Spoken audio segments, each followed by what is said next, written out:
Hi there, Joy. Let's take a look at this new set of essays together. Okay, so people get married and give birth in their 30s rather than when they're younger. Is this a positive or negative development? To what extent do you support this? Okay.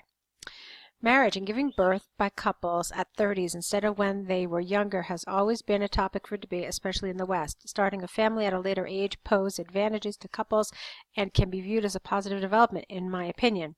This essay will discuss both the positive and negative development of people marrying and have children in their 30s using examples from the Harvard University and Oxford University. Okay, so some good points here. It's developed, that's for sure.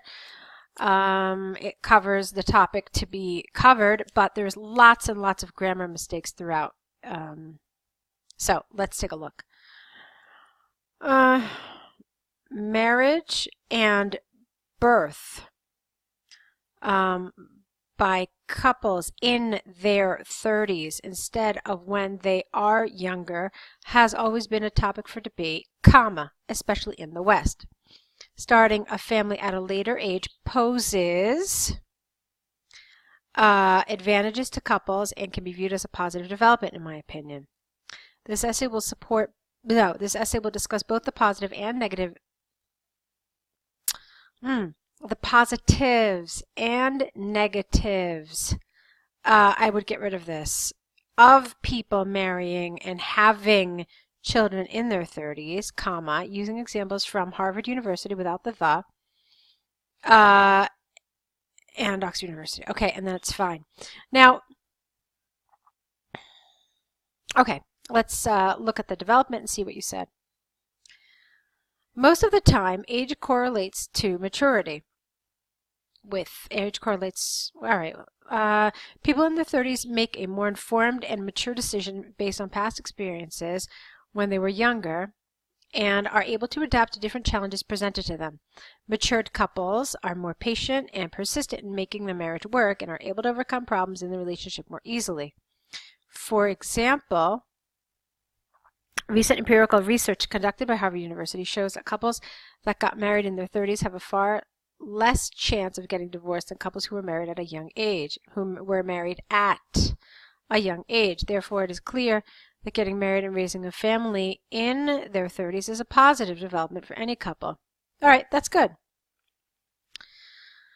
Okay, on the other hand, people that got married and started a family in their 20s faces more challenges in their careers and have a harder time balancing time between family and careers. Taking care of children is a full-time job in itself, and adding the pressures from work can negatively impact one or the other. For example, recent studies conducted by Oxford University showed that mothers that got married at a young age tend to give up their careers in order to take care of the children. The same research shows that when this happens, the mother tends to be unhappy and can lead to fights and eventually to separation. Thus, it is clear beyond doubt that starting a family early negatively impacts the couple. Okay? To conclude, based on the arguments and examples above, it is abundantly clear that couples getting married and having children in their 30s is clearly and absolutely a positive development. I strongly believe that this is a welcome development and will be adopted and followed by couples in the future. Okay, so let's take a look again at what the question was. There were two questions here. Is it a positive or negative development? To what extent do you support this? So based on what I saw here, you thought that it was a positive development, okay? And it was also one that you clearly support. Okay, now check this out. You said here that you will discuss both the positive and negative development of people marrying and having children in their 30s. Here you did in fact talk about the positive aspects of this. Here you talked about something different though. You talked about the negatives of young people under 30 getting married and having children. So this does not match with this. What essentially you did was you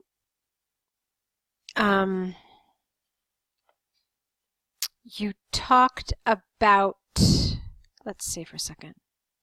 Okay, so you can see I'm kind of struggling with this essay for a couple of reasons. First of all, it's a very interestingly phrased topic. Look at this. It says, is it a positive or negative development that people are getting married in their 30s?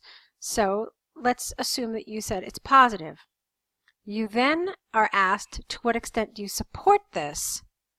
So it could seem like these two questions are very, very similar. Now, typically what we recommend is to answer this question in one paragraph and this question in the other paragraph.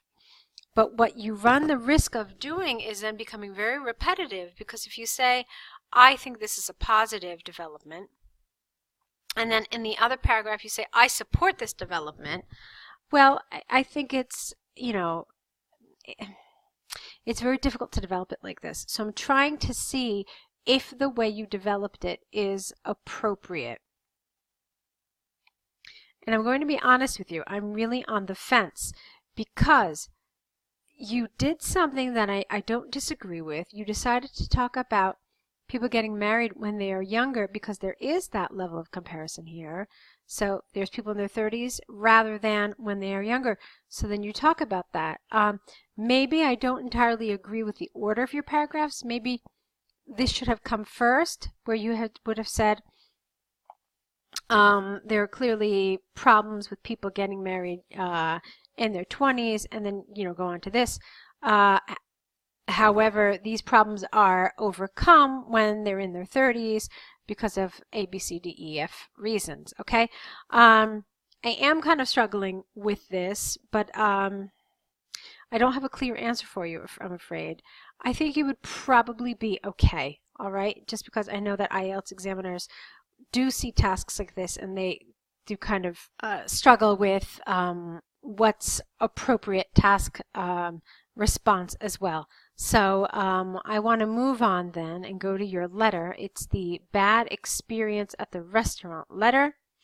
Let's see what you said here. Dear Sir, Madam, I would like to express my anger and frustration regarding, not on, my dining experience at your restaurant. I would also like to detail the overall bad experience that I had from start to finish, and expect an action from you, from your end. Not an action, but I expect action from your end would probably be better. Last Friday I went to eat at your restaurant with the impression that I will have the best dining experience based on the excellent reviews I read in the paper.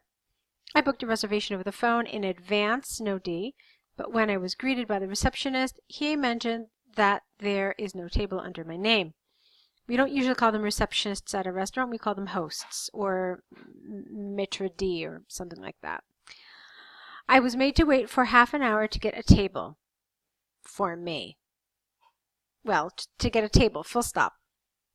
After I got the table and ordered my food without the four, I was then again made to wait for another half an hour for my dinner to arrive. To make matters worse, E, not T, after I paid the bill, I was given the incorrect amount for my change. With the overall experience that you had the experience, you don't have it in general, I demand a refund of my money, as I feel that I was shortchanged. I want this matter to be handled seriously and swiftly, otherwise I may need to escalate this matter to the owners of the restaurant or the respective government agencies. Thank you for your kind attention. I will be looking forward to your response. Okay. Yours faithfully is good. Fine. Fine. Just don't capitalize the second word. All right, we only capitalize the first word. Appropriate, nice language, good, no issues. Some tiny little things that I think I already corrected, some prepositions and such, but this is well done. Okay? Yeah, you were firm, you covered the task quite appropriately, good language, no problems at all, no issues. Alrighty, so we had a little bit, or I had a little bit of difficulty with the task 2, but you could see that the task 1 flowed really nicely.